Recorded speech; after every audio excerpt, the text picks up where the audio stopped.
River people are a diverse lot, having descended from original Quapaw, meaning downstream people, and early settlers of English, Scottish, Black Irish, Italian, German, and African American heritage. To drylanders in nearby towns and cities, however, river people were labeled as river rats.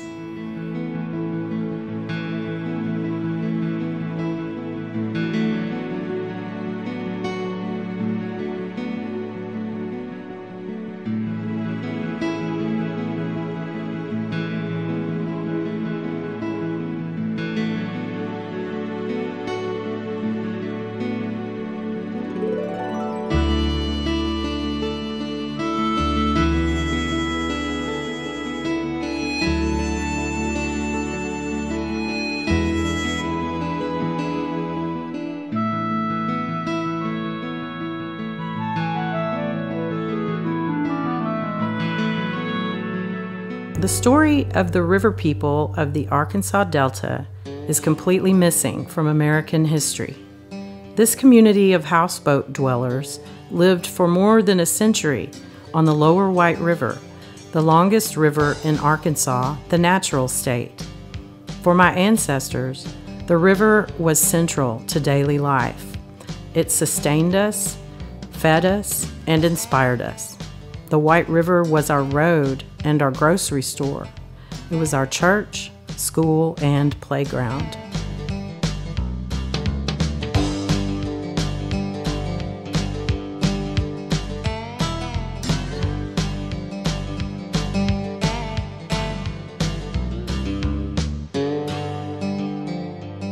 River people lived sustainably in a multi-ethnic community that followed the code of river justice. Loyal and self-reliant, river people fished, hunted, and trapped for a living. They gathered mussel shells by the millions from the White River, collecting freshwater pearls and turning the mussel shells into mother-of-pearl buttons.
My family's houseboat was near Clarendon, where the beautiful White River Bridge still stands.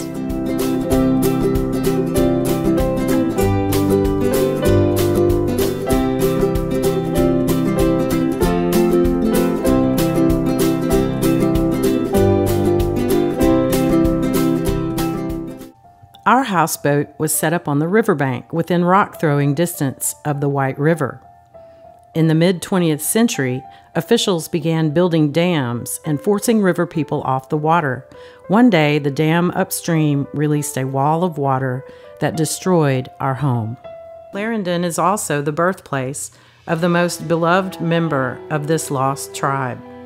Her name was Helen Spence. She was born in 1912 on a White River houseboat and grew up on the river near the port city of St. Charles. Helen was beautiful and accomplished. She could sew as well as she could shoot. She wrote poetry and was cherished by all who knew her. The Mary Woods, a paddle wheeler that traveled the White River for decades, was a familiar sight to Helen Spence in the 1920s, just as it was to my family in the 1950s.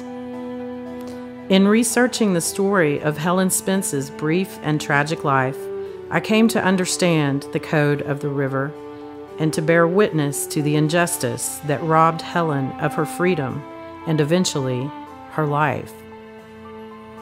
When she was 17 years old, Helen's father was murdered by a drylander who attempted to rob him.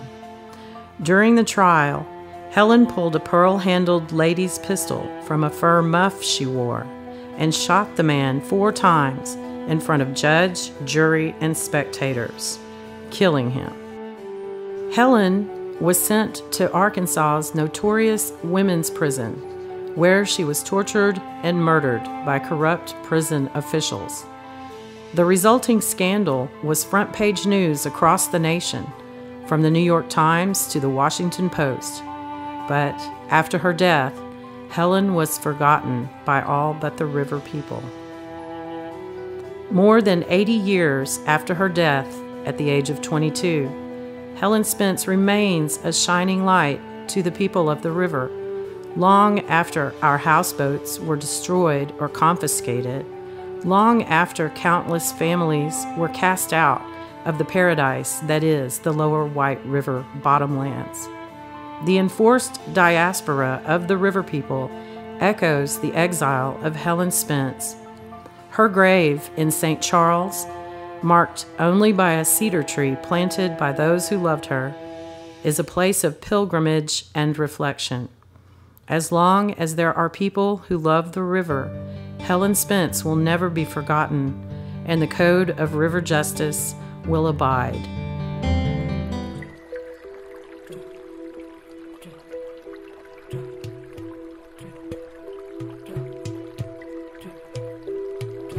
Ice makes for stillness, not weakness. I'll dance and I'll rise with the spring.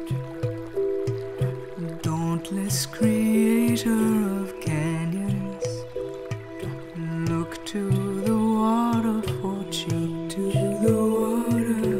Look to the water for cheek to the water. Look to the water for cheek to the water. I'll sweep down to comfort your burning. I'll dance up the dust of the dark to the water. I'm hearing the hum of your heartbeat. I'm there in the river's wild rock to the water. I'm hearing the hum of your heartbeat. I'm there in the river's wild rock to the water. Oh, may we never be thirsty. Trickle and bayou and stream to the water. Ocean creator, destroyer, the water. Warm in the womb where we dream to the water.